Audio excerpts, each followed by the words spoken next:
Hello, everyone.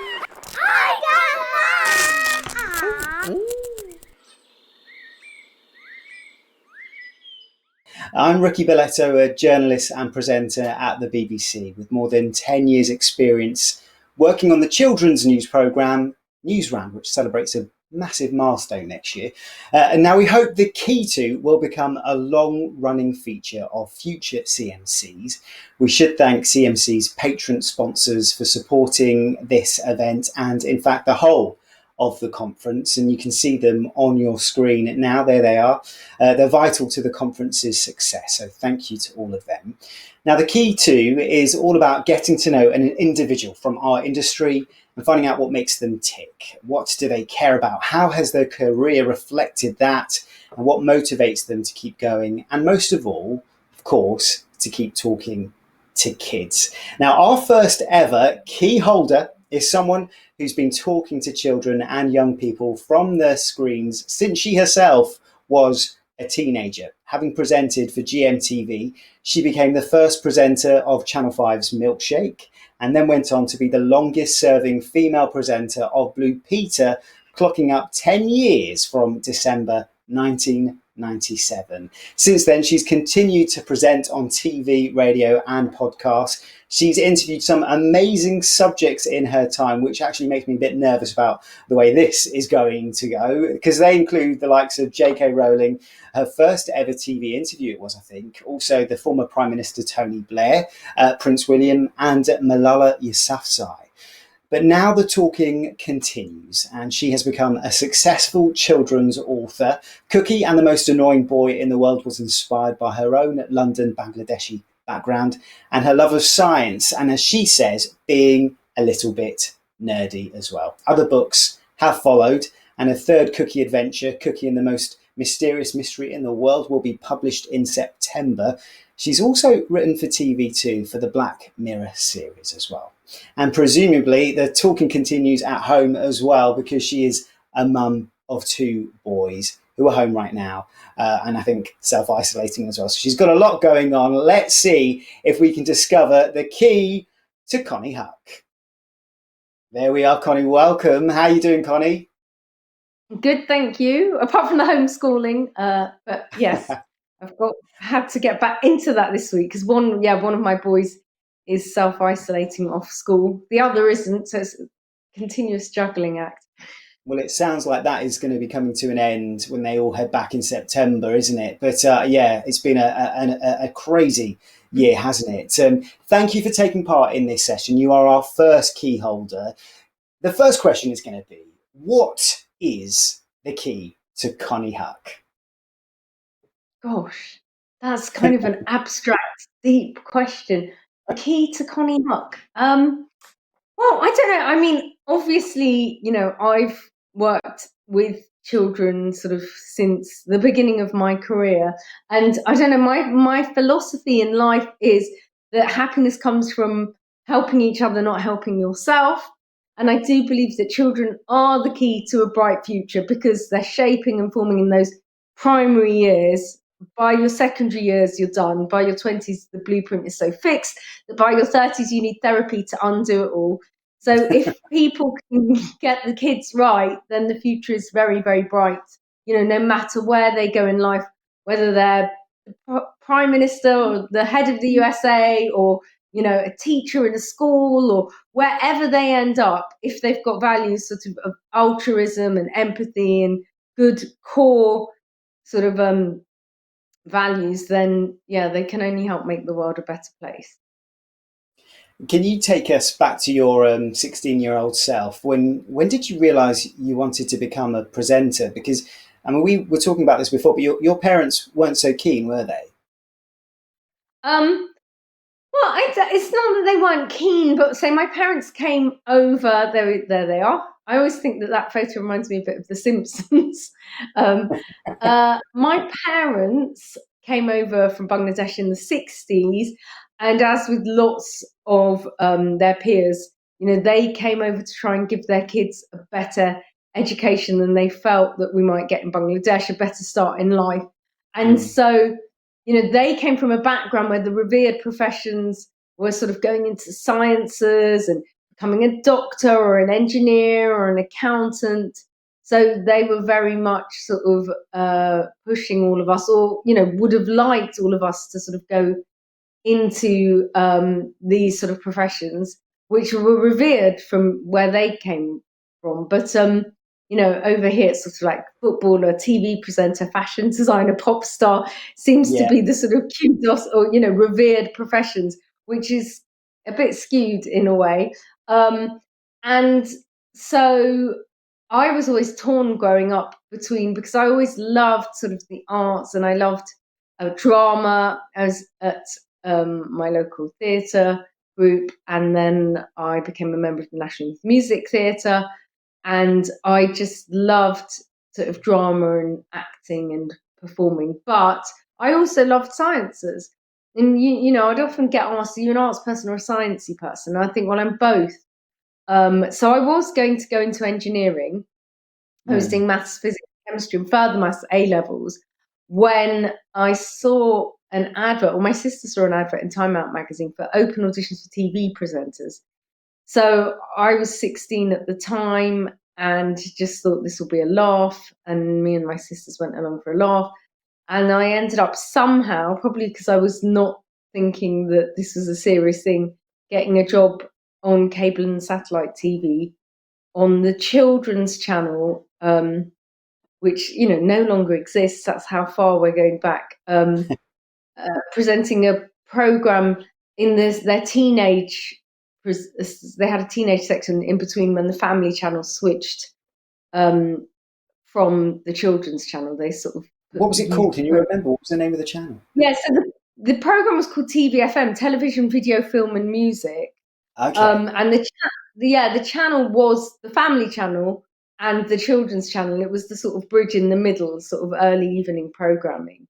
And it was a sort of a review program, essentially. There'd be interviews with pop stars, and then there'd be reviews of films and music, and it was good fun. I got to meet E17 and Take That and stuff while I was still at school. Bit silly. Amazing. I mean, you could argue, I suppose, that when you did eventually get the Blue Peter gig, you were kind of leading the way when it was. I suppose we weren't talking about diversity so much then, but you were Blue Peter's. Am I right in saying first ever Asian presenter? How important was that to you? Yeah, I mean, so back then it wasn't, BAME wasn't a thing. If anyone said BAME, no one would know what you're talking about. No. But I always say that children's TV has always led the way and been ahead of the curve. I actually was a Newsround press packer. No way. Yeah, but there weren't even press packers back then, but it was sort of what became press packers. I interviewed Neil Kinnock. I was one of a few children on behalf of the Green Party before the 92 general election. But even then, children's TV was so much more sort of open-minded. If you think, I grew up watching Floella Benjamin and Derek Griffiths. Blue Peter had appeals before Comic Relief was even a thing, where kids could see what poverty was like in sub-Saharan Africa. And, the Blue Peter Garden was intended for people living in high-rise flats that didn't know much about sort of gardening and, the environment. And so, children's TV is just, I suppose woke before woke, you could say, and people, used to sort of laugh, or not laugh, but, Blue Peter had a sort of square worthy image to some, but actually Blue Peter was just ahead of the game, really, and everyone's caught up now. That's what I always think, and children's TV in general. But you're absolutely right. I remember headlines sort of saying, first British Asian Blue Peter presenter, first Bangladeshi presenter. And I part of me was like, but I can present as well. I'm like everyone else, which is kind of sort of the thing that in my books, the character she's from a Muslim British Bangladeshi background, but that's not just what defines her. And that's the thing, is that you have to go through tokenism, and you have to go through a pivotal moment, or maybe positive discrimination, or whatever it is, for it to become the norm. I remember when for inclusivity and diversity to become the norm. I remember when I first heard a woman's voice on the radio when I was really young, and I thought, oh, I didn't realise women were on the radio as well. And this is going back because I'm quite old, a lot older than you, Ricky. But you had to hear it first, and then you realise, oh, that is normal. Women can go on the radio as well, and then obviously subsequently, I've heard women's voices many times. But it's interesting that up to that point, I had only heard men's voices because the majority of radio presenters were men then, and it's a real cliche, but you have to see it to be it. And we've caught on to that, thankfully, now, and hopefully going forward, we're just going to come on leaps and bounds when it comes to representing. And as the show's longest-serving female presenter, you did pack in a hell of a lot during your time at Blue Peter. But before we find out what was maybe your, defining moment, can we just have a look back and see you in action? Here's a clip I made earlier.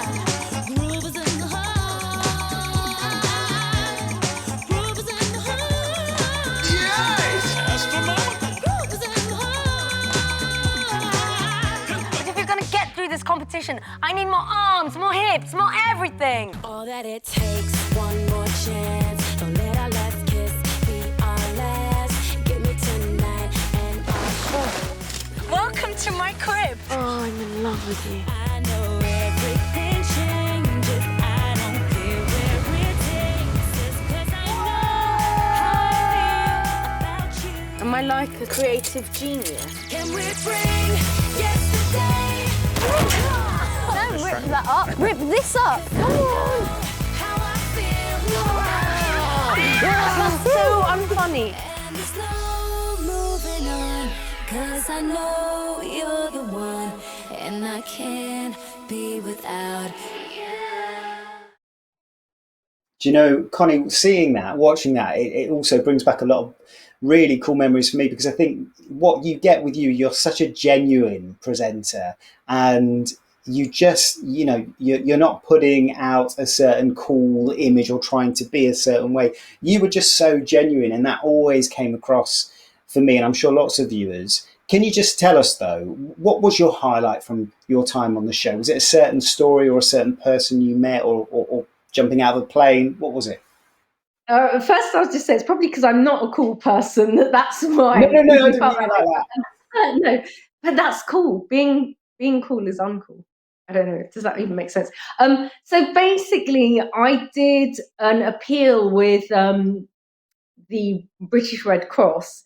So we did filming in Angola, where they had 30 years of civil war, and every single family in Angola had one person missing, someone dead. It was just the norm for families in Angola to have been torn apart in this way.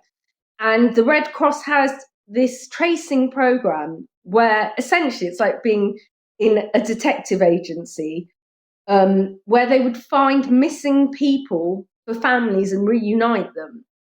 And it's Angola's very rural in parts, and literally there were these tracing posts with people's photos put up, and it would be word of mouth and people walking long distances searching for relatives to these tracing posts. And it's such a standout moment. But I got to go to a reunification where a daughter was returned to her family, and it's like bringing someone back from the dead. This family hadn't seen their daughter for years. Wow. And presumably they thought she could well be dead, and it was such an overwhelming experience. It was just like the emotion, and we took this girl on a plane. She'd never been on a plane before, a little small plane, and took her back to her village and reunited her. And honestly, it was literally like resurrecting someone. It was so touching, and that will always sort of with me. it was just amazing. And I think, a lot of that sort of appeal filming and overseas filming, where, you see how other people live, and we're so wrapped up in our society and our lives over here. It's kind of easy to forget, or, how privileged and how lucky we are. And I think that's something that Blue Peter does very brilliantly. The appeals and, looking at the wider picture.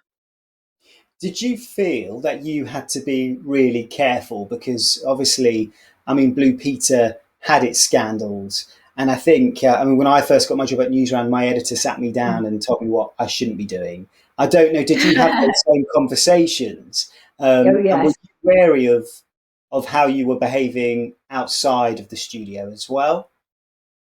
Yeah, so basically, you definitely get the talk about, skeletons in your closet, and, have you done anything that you're not proud of, or ever had, unlawful activities, on your slate. But actually, they kind of lucked out with me because I am pretty square.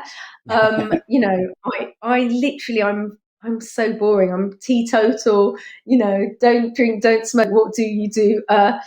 Not a lot, really. So, there was that pressure to sort of be squeaky clean and white and white. But, I'm the sort of person that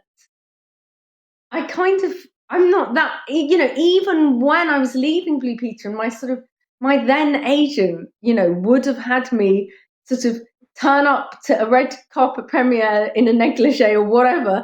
And that's just not me anyway. It's not where I'm comfortable. Even sort of, all of that stuff. I even say now, sort of going to glitzy things or whatever, I just feel like I'm wearing a costume and acting, because that's not me being me. It's not authentic. And so there is that pressure. And I do think people expect you to sort of act and be like a child in some ways. They treat you like a child because you're fronting this children's program, but then you do have a responsibility,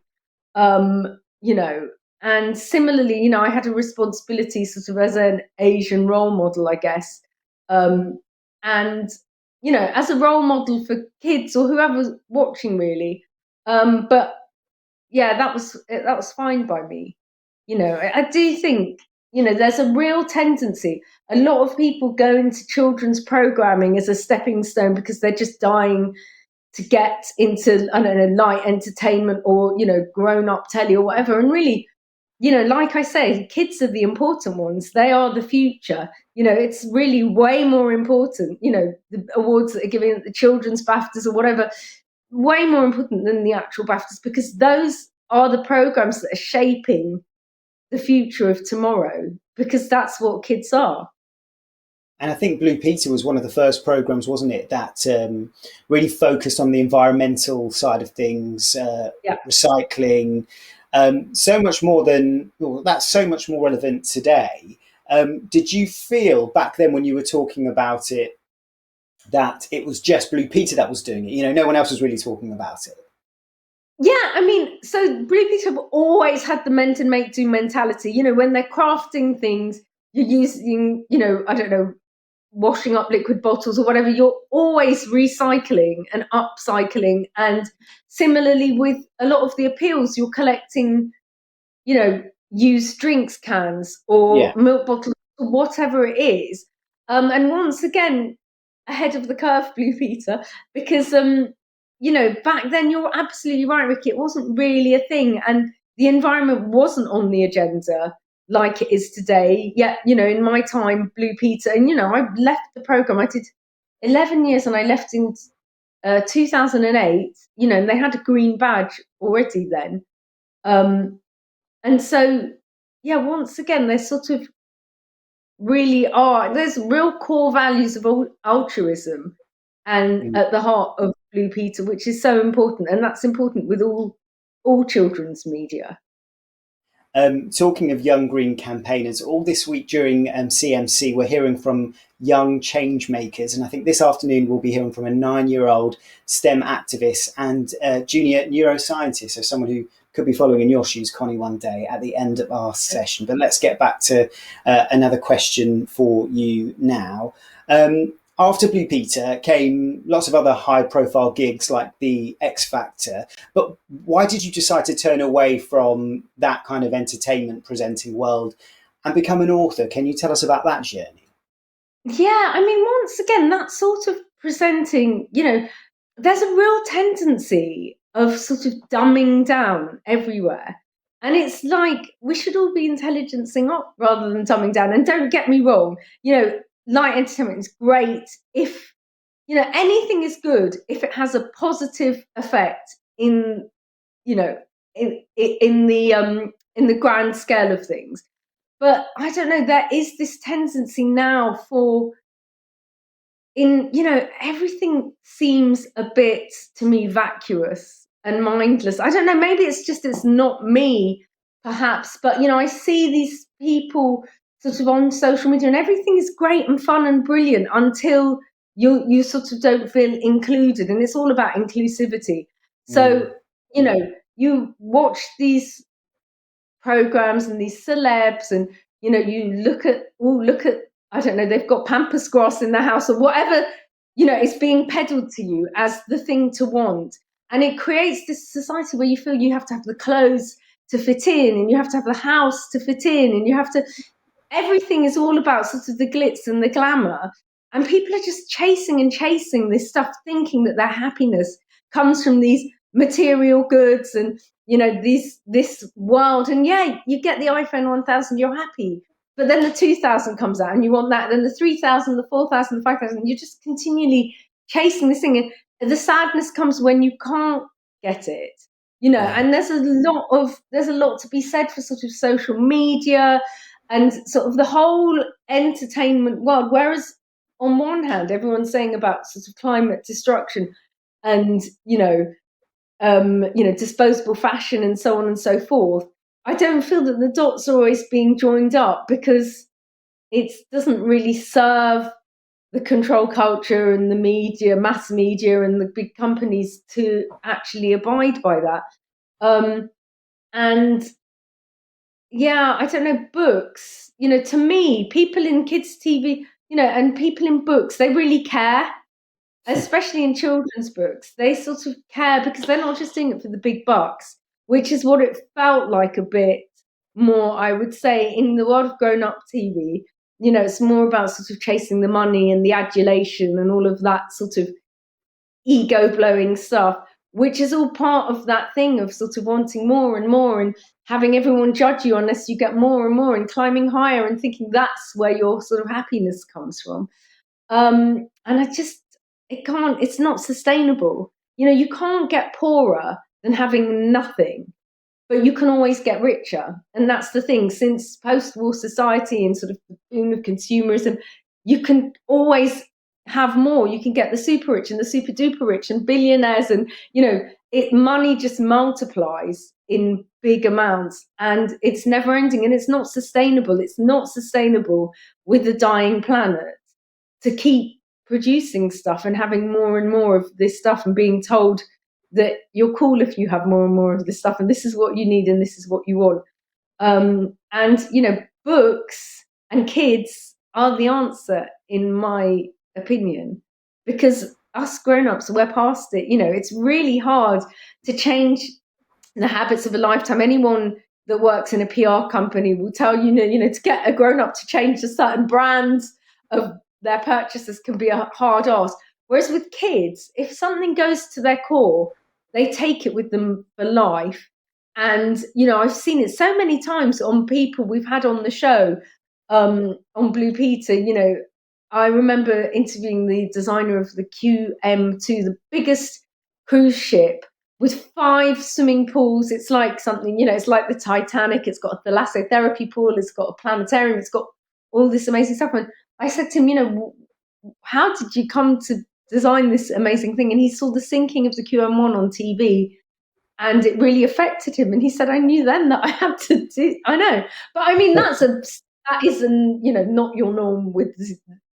But there are people, like most of the people, a lot of them that I interview that are sort of top of their field, they came to this when they were young, whatever it was, because kids, like I say, they're really primarily shaping and forming in the primary years, and you only kind of realize it in your, you know, I'd say in your mid to late 30s, early 40s, you sort of realize that everyone around you is just a product of those primary years.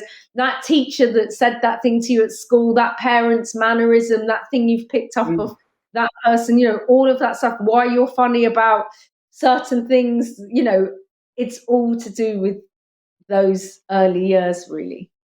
So I know that around the time when you left Blue Peter, then you had your children, you also lost your parents. It must have been quite a difficult time for you because, you know, you're losing someone and, you know, new life is entering the world as well. At what point were you able to have all of that going on but actually start writing? So, my parents, actually, it's quite nice. It's not nice, but it's kind of means a lot that my parents, actually, my father passed away the year my youngest was born, so he got to see my kids, which was good. And then my mum passed away a couple of years after that. And you're absolutely right. It's crazy in that, you know, having two young kids is crazy anyway, but then looking after old ailing parents is full on.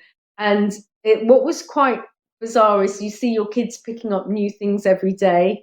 And my mum had dementia, and I'd see her sort of losing things out of her brain every day. It's like the same in reverse. And then after they passed away, you know, and once you have kids, you all know, Ricky, you know, you're told, you know, even when they're babies, read to them every night. You have to read to them every night. And it's true, because even if they can't speak, they're taking it all in. They're learning it all, ready for when they can speak. And so, you know, I began reading stories to my kids. And while I was on Blue Peter, we had started up the Blue Peter Book Awards. So I was interviewing authors and I was on the judging panel reading loads of kids' books. And then when I was growing up myself, I remember I was, as what we term as a reluctant reader, until I found what I call my gateway book. I remember we had to read The Iron Man at school, Ted Hughes, and I hated it. I hated it so much. It really put me off reading. I just thought reading is not for me. And, you know, each book is for a certain reader. So one person's go-to book might be another person's hated book. And it's all about finding the right book for you. And it was a rainy day and we were told that we were having wet break in the classroom and just pick a book from the bookshelf and read it. And I picked a book, Super Fudge by Judy Blume. Okay. And it was the first books that I read cover to cover that had no pictures in. And I felt it wasn't patronizing in any way. It was how I believed grown-up books were written, you know, the language and the sort of turn of phrase. And that was the book that sort of got me into reading. And so, yeah, as a parent, I was reading books to my kids. And that book was about a boy in New York and his family. And, you know, growing up, I didn't ever feel like, I don't know, there were characters like me in books. But then you don't expect characters like everyone. It wasn't a problem or whatever. But I loved that book and I could relate to many of the things that boy was going through in that book. But yet he was totally different from me living in New York, you know, wanting a pet or whatever it was in that book. But, you know, we're all the same, aren't we? We all feel love, hate, jealousy, guilt, you know, all these emotions. And then everything else, the color of your skin, your religion, all of those things, they're just extra stuff that help define us and make life brilliant because we're all so diverse and so different. We all bring something new to an equation and so on. So when I was growing up, if there was a brown character in a book, it was often, you know, from the international section at the library, which had about 3 books in, and it was about a girl called Anansi who picked a mango in the village for her mum. And I thought, well, I can't relate to that either. So, you know, the idea of Cookie is that she's a kid that everyone can relate to. She's Bridget Jones meets Wimpy Kid, but then she is from a different background, but that just adds colour and fun and educates people about, you know, her upbringing, which is kind of what, you know, Blue Peter did when we go and do a summer trip and hang out with the family in Japan and see how they do stuff or whatever. It's just all about, you know, knowledge and learning more and being more open to different ideas, different walks of life. And with the cookie books, I've tried to not dumb down. I've tried to intelligence up. So she is, they're funny though. Humor's so important to me. They're full of comic strip pictures that illustrate her mind thoughts. She sees the absurd in everyday life. She extrapolates everything to the extreme. And let's face it, life is getting more and more absurd by the minute. And she finds humor in situations, but then as well as that, she loves sort of long and funny words, and she is a bit nerdy. Her friend and her collect funny words like, I don't know, troglodyte and to defenestrate and stuff like that. And then she's into science as well. Well, I mean, and you illustrated it as well, didn't you? So I think yes. we're lucky enough to have some of the drawings that we can see on the screen now, and I think we've got some of your early drawings too. Can you just talk us through that process? Yeah. And why you decided to do that? Okay, yeah. So, well, because basically, so these early drawings, actually, she had chunkier arms, and then these are somewhere it's totally stick men. But basically, because of the way her mind works, she goes off on a lot of tangents, Cookie. So she'll be, thinking about one thing and it will trigger some other thought and she'll go off on these tangents. And it became quite apparent. It wasn't intended that there'd be any pictures. But it became quite apparent that to write that would make a really frenetic, confusing book. So it became easier to illustrate her mind thoughts in these comic strip pictures. So this is this character, Aliana Tiny, who's this pop star that they're all into, but Cookie thinks is naff. And there are a lot of, in the first book, there's like a character that's a TV presenter, but she's sort of a bit naff as well. And, the sort of overriding thought is knowledge is cool. And the more you have of it, the better. So if you look closely at this picture, so look, there you can see in the middle, chapter 17.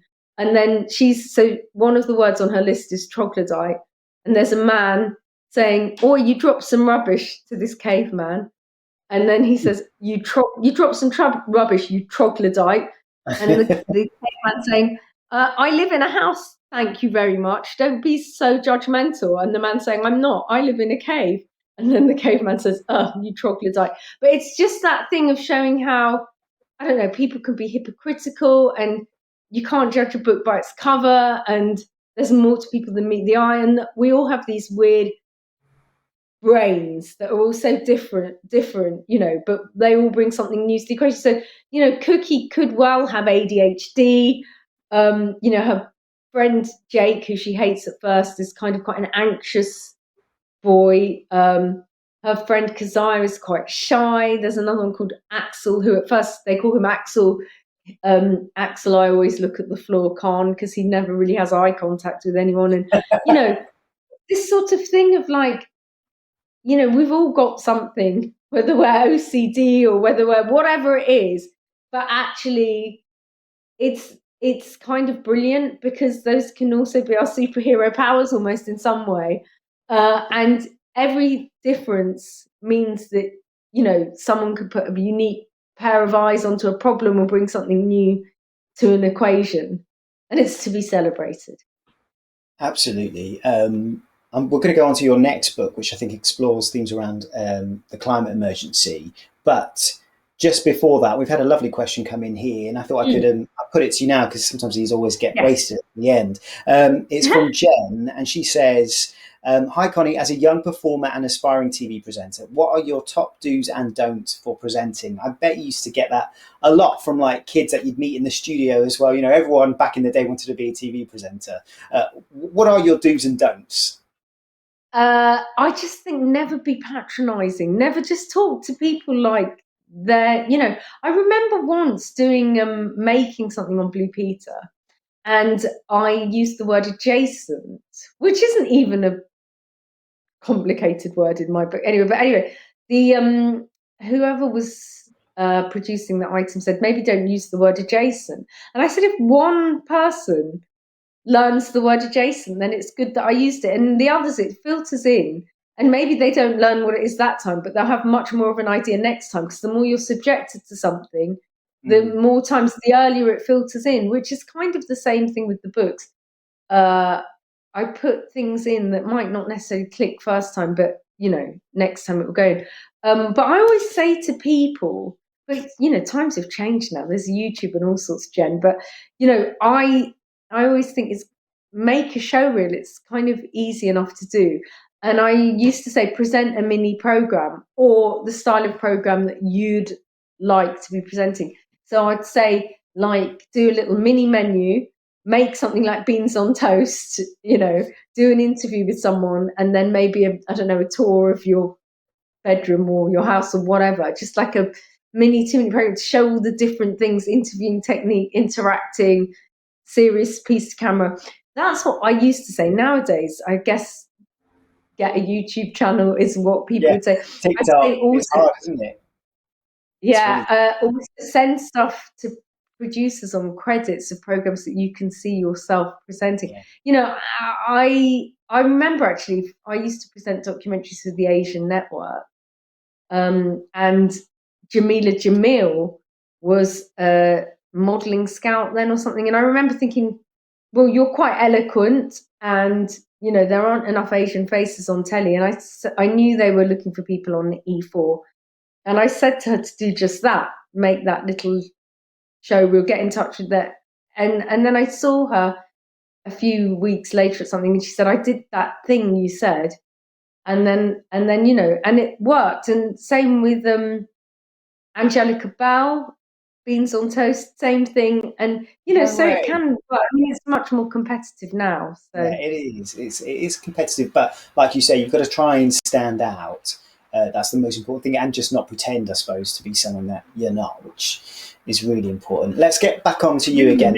So, on a reality show. Yeah. The latest cookie book, it includes themes around the climate emergency, but what responsibility do children's content creators have to address that? You were saying Blue Peter have been so good at it, and we've seen other programmes like, the Grimwades on Channel 5, on Milkshake. There's a whole programme about being environmentally focused. What should content creators do?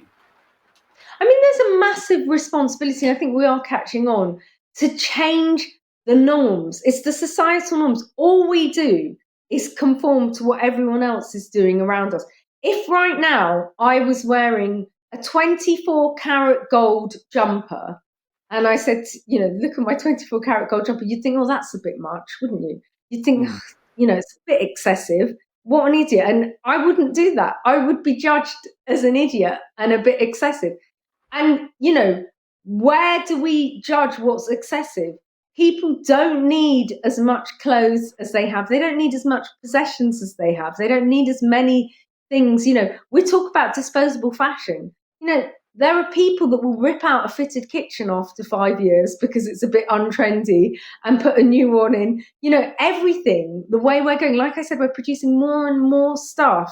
The ITV just recently did that whistleblower thing on all the hundreds of thousands of pounds worth of stuff that Amazon are just binning. If you haven't seen it, just Google it. It's absolutely disgusting. This is unused stuff in their warehouses. But this, it was no surprise to me because this is happening all over. We're just not aware of it. And if we can change children's mindsets, the only reason, so I'm pretty anti-consumerism. I haven't bought a new item of clothing since probably Blue Peter. And even then it was, the Blue Peter clothing budget that, I've had this stop since school, literally. I mean, I haven't grown that much, so, lucky me. But the point being that we think we need so much more than we actually do need.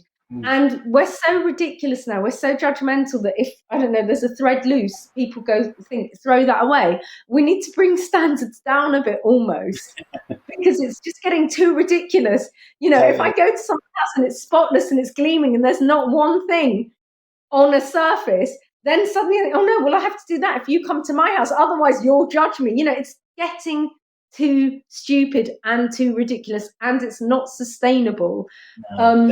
And so, yes, program makers have a real responsibility to get, the only reason I'm like this is not because I'm some wowie person that's so good and pious. It's because my parents came over from Bangladesh and, my mum had this thing. She wouldn't want anything wasted. They grew up in a village, everything. She'd say this bright color, there's been dye that's been put into this jumper to make it this color. And in some countries, you know, some people just wear brown rags or whatever. So this is to be valued and to be, you know, it's precious almost. And that's the thing, we need to value things and use them for as long as we can and not just replace everything. And program makers have a responsibility to make it the norm, that's the way. And so people will be judged maybe, you know, in another way, like, oh, she's got, you know, that much clothes in her wardrobe, but that's a bit much. You know, we're going the way of the fact that something like having a walk-in wardrobe is becoming a thing. A room for your clothes. Some people can't even afford a room, you know, for their kids who are all, you know, I know people that have 3 kids sharing one bedroom, you know. So, but this is what I was saying about the spread of people at the top end. It will only get more and more because the rich will only get richer. With every generation, there's a multiplier effect on money, you know. And at my dissertation at university, I did economics at university, was all to do with consumerism and youth culture. So, you know, and I won't go into it too heavily now because I'm going off on a tangent like Cookie does. No, it's so interesting. In the post-war period, you know, after the war, this is when sort of consumerism took hold because we'd had all this austerity, and fair enough. But before the war, we didn't even have such things as like teenagers, for instance. With kids and adults wore the same clothes. Kids sort of spoke the same as adults. You know, everyone had this accent in the Britain like that spoke like this or whatever, but there wasn't that much differentiation. And then teenagers became along because they started getting disposable income, and then you can sell them stuff, and you know, you can have ripped jeans or whatever, or, you know, and things start off by being a subculture and authentic, but then the market catches onto it and will sell it back to you. And it's easier, you know, than you ripping your own jeans and putting safety pins in or whatever. I'm just sort of paraphrasing, but same with sort of housewives and cleaning products and all this stuff. You know, everything is sort of a way to make money, because, you know, as human beings, we don't need that much, but there's loads of things that can make our lives easier. But how easy do we want them? We used to be happy with a bar of soap. Then someone invented a plastic soap dispenser, and now people think a bar of soap is unhygienic. They just want the squidgy stuff on their hands. And, you know, that's just an example, but where does it end? The minute you have it easier, it's hard to go backwards. And unfortunately, the kids are the only solution because they haven't, you know, they haven't had a lifetime of it yet. Yeah. So yeah, we need to bring standards down a bit, I'm afraid, and We've had a few more questions. Sorry, Yeah. Connie, to interrupt you. We've had a few more questions, and I know we've only got a few more minutes with you. This one is from Helena. She says, Connie, you've been a huge inspiration to me from a young age. What makes you so strong and keeps you grounded in this tough industry? You know what I think it is? I don't really subscribe to it. So stuff like what I was saying is, you know, I remember actually I wasn't on any social media, Facebook, all of that stuff. I wasn't on any social media, and then I had to get on Twitter for a job. So it's got to the point now, this is going back, I don't know, maybe to 4 years ago or something, that I was, you know, I've got my kids now, and I'm sort of doing lots of campaign stuff like promoting National Reading Week and, you know, green issues or whatever, but also, you know, campaigns that need you to do 2 tweets. So you have to do a day of media interviews and 2 tweets, and then, you know, you can have the job if you do that. And I didn't even have Twitter. And I remember, so I got Twitter, and it's just this wormhole, isn't it, that you go down, it's people shouting in a dustbin, quite literally. But once again, it's that thing of keeping up with the Joneses magnified. Why do you have to keep up with the Joneses? You know, stay true to yourself. I do think that, especially as a woman in this industry, it's so easy to, well, you know, women and men, Ricky, you know, equality and all that. But the point being is, you know, that it's an industry that's full of judgment, and you can see what your peers are doing, and it's transparent. And you know, if you're an accountant, people don't know whose accounts you're doing. If you're a TV presenter, you know, I remember being offered you know, a job which I would have loved to have done. Bingo Night Live on ITV, but, obviously it was wrong for my image. But it's just chatting and pulling out balls, and I knew the director, and it would have been laughed to, but I couldn't do it because of what people would think of me. And conversely, there's things that I wouldn't do because I don't agree with it anyway. But I'm just saying that it's easy to get sucked in. And when you do a job that, people think is great, then your head can get big from the adulation. And then you want the next thing. And it's like that iPhone. You're like, oh, wow, now I've done this kids' TV. Now I want to do this grown-up TV. Now I want to do Saturday night TV. Now I want to have a makeup range. And now I want to, I want to take over the world and all of that. And actually, like I was saying before, you're always chasing something. So you're never that happy because you're just chasing the next thing. And, all of that is great, but don't get caught up in it because your real happiness comes through sort of like-minded friends and being true to your own values. This is another really good one. It's something we've spoken about quite a lot on Newsround lately about climate anxiety with young kids being more anxious about climate change and all kinds of things. This is from Rosie. She says, I completely agree about our ridiculous use of things. It's a big part of my job to try and teach kids about how we can care for our planet. How do you think we can do that without inducing too much eco-anxiety? I'm often worried about too much doom and gloom. Yeah, so the thing is, the future is bright if everyone just spreads the word and subscribes to it, because we're not at the point of no return at all. There is no point, and it's easier said than done, but there's no benefit, is there, from being anything other than upbeat about everything and trying to do your best, because that's all you can do. And kind of kids can be really resilient. And if you couch it in those terms of sort of, it can be a self-fulfilling prophecy to be doomy and gloomy about stuff. Because if you're doomy and gloomy, then you're sort of giving up. And actually the challenge and the fun is making the change and making it happen and realizing that little me can do something if I spread the word and if all of the little me's do something and actually, make them look on it like a sort of challenge that they've got this brilliant opportunity and this responsibility, and they can show the grown-ups and they can show the older generation, and it's all there for the taking, really. And actually, the only reason to sort of make them feel the fear now is because we've got ages to go. And unless we start acting now, then it can slip for years and years to come. So just, think of it as an exciting venture.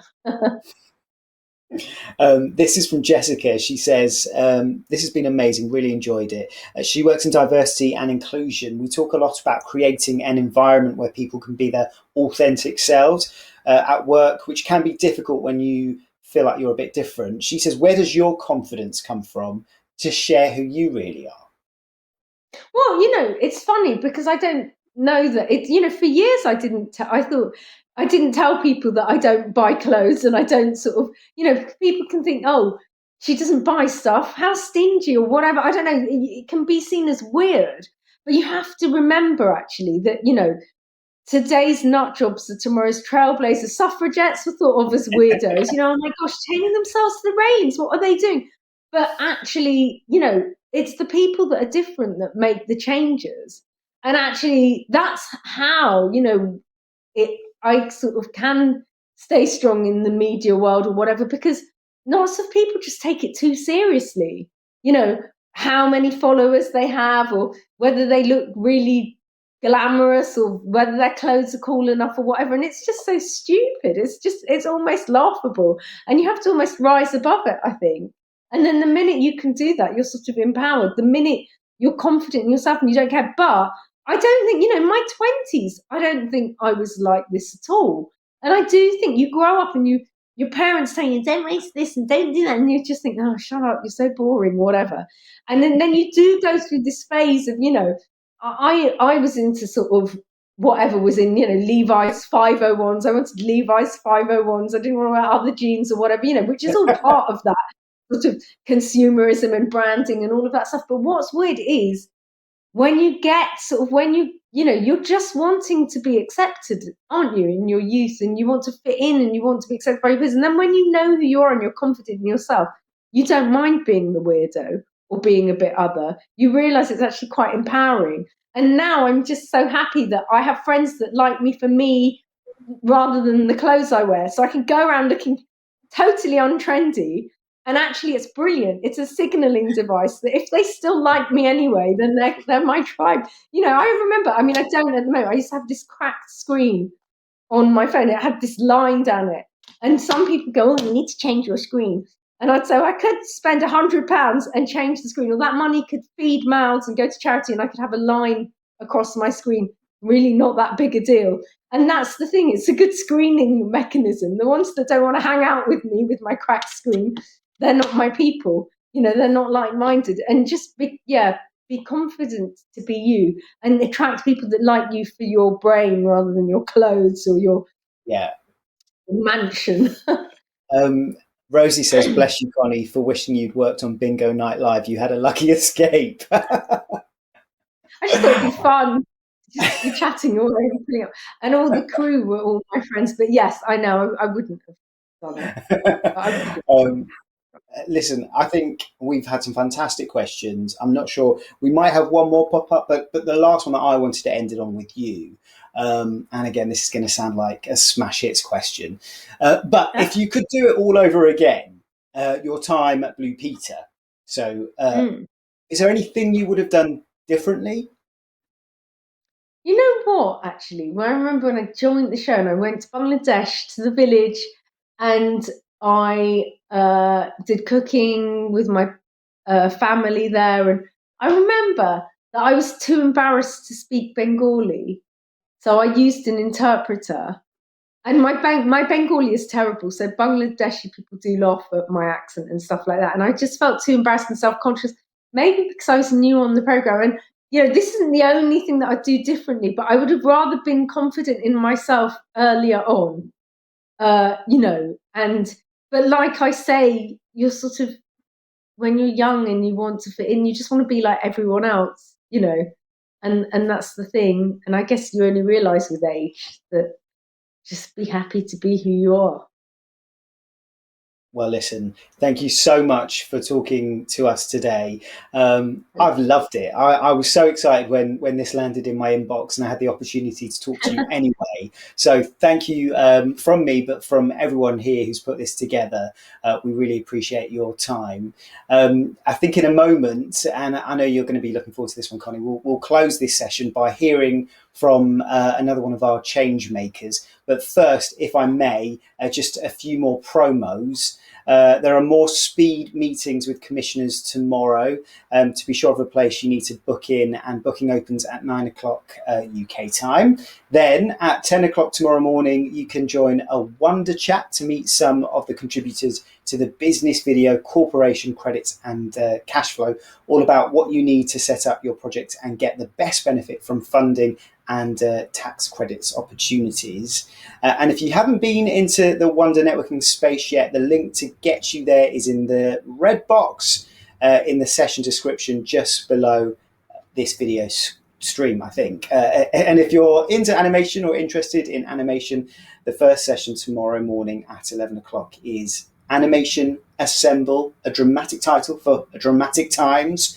The subtitle is Talent and Tunes, and this one is all about how the international streaming giants are focusing on animation as a major part of their content strategy. The director of original animation at Netflix, Dominique Bazet, I hope I've said that correctly, will be speaking in that one. And on the video side, if you liked hearing Connie's career history, how about checking out the 5 videos in the Back to the Beginning strand? They've all got amazing stories of how people's creative careers got started, including actor and fellow children's book author Nathan Bryan and the amazing Nick Park, who, of course, created Wallace and Gromit and so much more. And tonight's bit of fun is Scripts Out Loud on Zoom at 8 o'clock. The link for that is also in the red box below.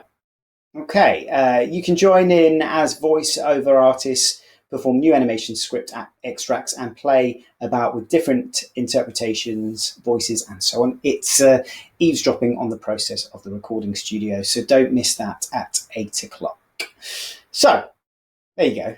I feel like that was quite a lot to say. A final big thank you to Connie and to my executive producer on this one, Cedric, for his great keynote session. And it's a farewell from us as we hand over to our change maker now. Now, Amoy is a 9-year-old neuroscientist. She's from Atlanta in Georgia, and her love for science began at the age of 3. She started making tutorial videos which were noticed by prominent scientific figures, and she's been featured in the media many times. She now speaks at academic conferences on Alzheimer's and is also a TEDx speaker and award winner, and she's an advocate for girls in STEM. Over to Amoy for the story of her passion. Hello, my name is Amoy Internet Shepherd. I am 10 years old. I've actually loved science since I was about 3 years old. My mom was a nurse practitioner, and I would listen to my heart through her stethoscope. My dad was also studying biology at the time, so I would also study with him. I looked forward to our study sessions when he would get home, and he used to just pretend like he would teach me while he actually learned. And then there was the microscope. I remember when it was first shipped to our house, and I was really excited to see it. Once my dad opened the box, I was going to have to take a look through the binoculars. After seeing my interest in his microscope, my dad bought me my own microscope with slides and everything. He didn't buy me one like a little fake one. No, he actually gave me like a bunch of slides and stuff. And with that, at 3 years old, I was able to amuse myself of the microscopic world. So at the age of 4, I had already had my own lab coat. And I would wait for my dad to get home so we could play, which, as you know, was hands-on learning. My dad had all of these biology models, and I would love to play with them. I started researching about the heart, and then I started looking into the action potential, which led me to neuroscience, which, as you know, deals with the brain. At the age of 5, I remember a grown adult telling me that science wasn't going to get me anywhere. I had naysayers trying to take the air out of my balloon, even back then. But at that time, I already had a lab built in my room, and that was my happy place. So nothing anyone said was going to kill my passion for what I love. So at the age 7, I spoke at the RoMat Scholars Neuro Conference. I've gone on to travel around the world speaking at different conferences, appearing on various shows, and doing a lot of things as an ambassador for STEM, which, as you know, STEM is an acronym for Science, Technology, Engineering, and Math.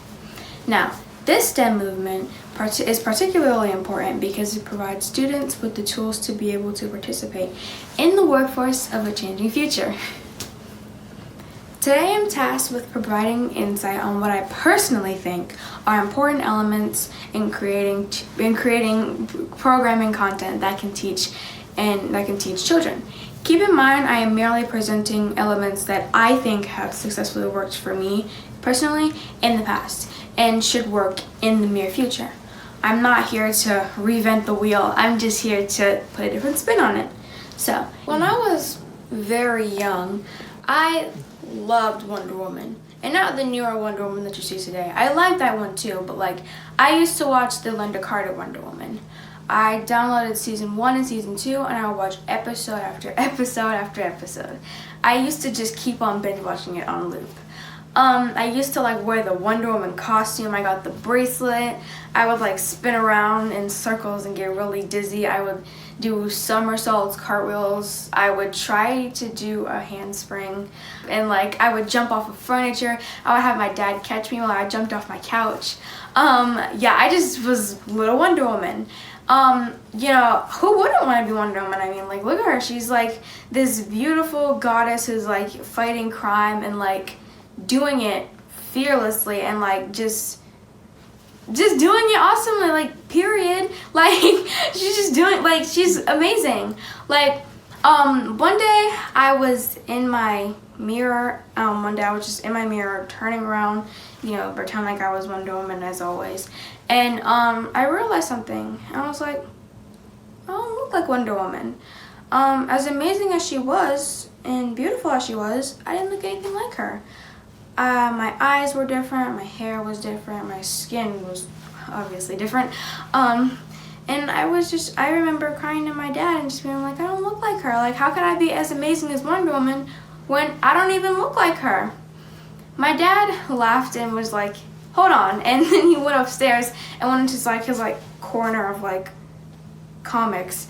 And he picked up a comic book, and it was like The Adventures of the Original Wonder Woman.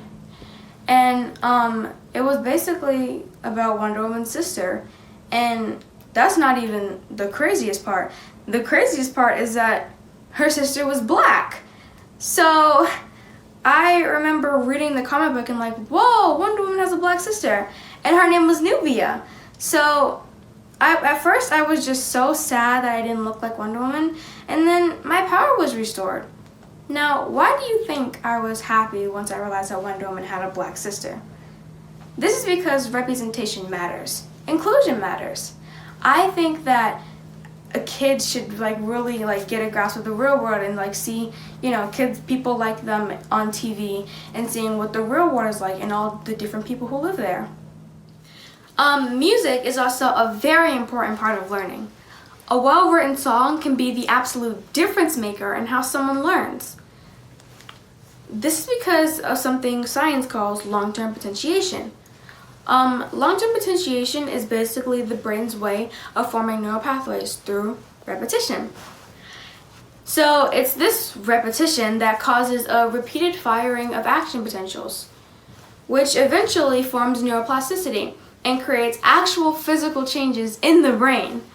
Let's take for an example the ABC song. How many of you guys know the alphabet song? I mean, almost everybody, right?